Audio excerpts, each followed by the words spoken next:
TJ, the habits, how much is that integral to making sure guys don't feel like in early January that I guess they're on top of the world?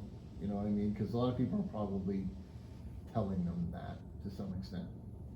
Yeah, I'd say it's important, and I think we experienced some of this even in the summer and in the off season of, our guys last year, getting some praise after the season, throughout the summer, preseason, expectations, all that stuff.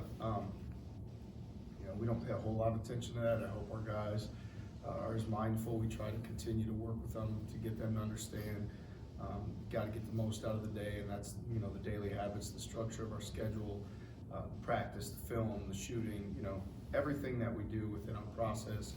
To understand that if you keep your focus on that you'll continue to improve, we'll continue to improve, and move forward. I think if you look at our team even up to this point, I'd say, we've certainly done some, had some great moments. I don't know how many games we can look at and say we've played 40 minutes to the best of our ability. And so, to me, I'm still challenging them each day and seeking for us to have an urgency and a desperation to what does that look like and how can we do it. So, I know I'm not the only person that probably in their life that influences their thought processes and their thinking, but we work and try to be really mindful of educating them on, what is important for them to be at their best. Deshaun made a point of saying that he doesn't feel like you guys have come close to playing your best 40 minutes yet. Just how encouraging is it to have a bunch of guys that are willing to say that when you're sitting at 12-1, undefeated in the league, and according to Vegas, whatever that means, an odds-on favorite to be a Final Four team already when you still got months to play?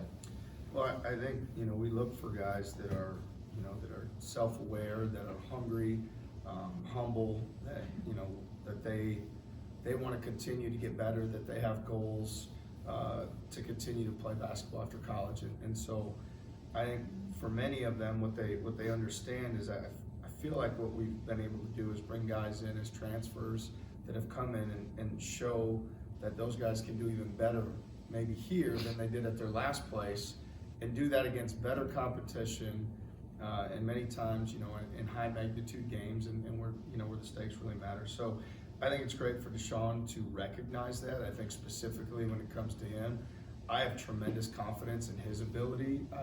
Deshaun's a tremendous player. We haven't seen the best of Deshaun yet, and so I think for him that day-to-day is so important because he's got so much room for growth and development, yet as good of a player as he is. You mentioned a couple of great moments throughout this season so far. Is there a time that you can think of at this point where you're like, we're firing on offense and defense, we're playing at our absolute best right now? Does any particular moment stand out there? Not really. Like I'm not sure that is something that we've done, truthfully. I mean, there's times where your defense may be as effective because the other team is not making open shots. I wouldn't necessarily say that's a byproduct of great defense. And there's times that maybe your offense is working because maybe the defense didn't get back in transition for one reason or another. So I also think that, it would be presumptuous to just look at numbers and say, well, we won on this run or we scored this. I say it like we've played some really good teams and good coaches, good programs, good players, but I don't know that we've proven that we can sustain 40 minutes. I don't think we've shown that we can be operating on all cylinders yet. I'm hopeful that we can, but we haven't shown it. We haven't shown it over long periods of time. So it's something that we've got to really work for and practice every day, is to make sure every rep is the exact rep it needs to be, because I think that's how you get to that point, right? Is you value every rep, every possession, regardless of time and score. You want to win that possession offensively and defensively, and in order to do that, you do have to have, like an elite level of mental focus, care factor, pride in your program, and that's what we're trying to cultivate. You've talked a lot about wanting Milan to hunt shots and be aggressive in a lot of different areas. Do you think that's a tendency that comes naturally to players? First question, why are you wearing a Broncos hat today? You were more reluctant maybe to wear it in the past. Oh, but come you're on. feeling yourself a little bit today. Is that the reason why? So I'll flip the question on you. First time since I was like 15 years old. They're back in the postseason, so it's a victory Monday for Well, me. for now on, I'll wear I'll try to wear my winter hat in here so I can blend in more with the group. I know that it's very cold inside, so I'm sure that that's important that we all have those on, right? Milan. Sorry, shifting gears. All good.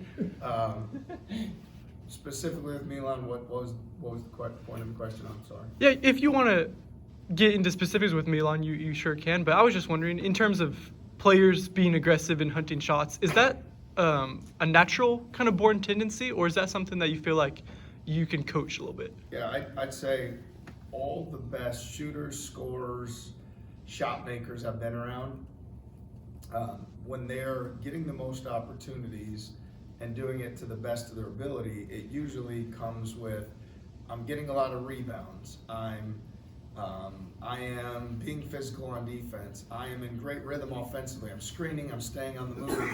And so when you do those physical things, I believe that then great shots come your way, like the ball finds energy, right? But you have to create energy through doing those other things. And I feel that Milan is continuing to do those things more. You're seeing him defensively get a block in transition, guard the basketball and have a collision on the ball.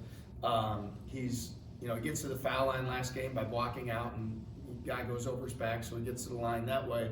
And so when you do those physical type of things, I feel like the natural flow and rhythm of the game, the ball's going to find you when you have that energy. So I think the key for Milan to continue to climb, because he has a lot in front of him and a lot more that he can do, and we have tremendous belief in him, is to bring the physical piece first. Be on the glass, screening, everything, because I would assume that if we were to look over time, whenever Milan's to be done here, we'd say, man, the game he had 8 rebounds, he had 6 threes. The game he set more screens, was on the move, or had 2 blocks, I would say there would be more great shots that come his way. And we want to continue to give him more of those opportunities. I think on his end, it's bringing more physical things on both sides of the basketball, and those opportunities will follow. Wanted to ask about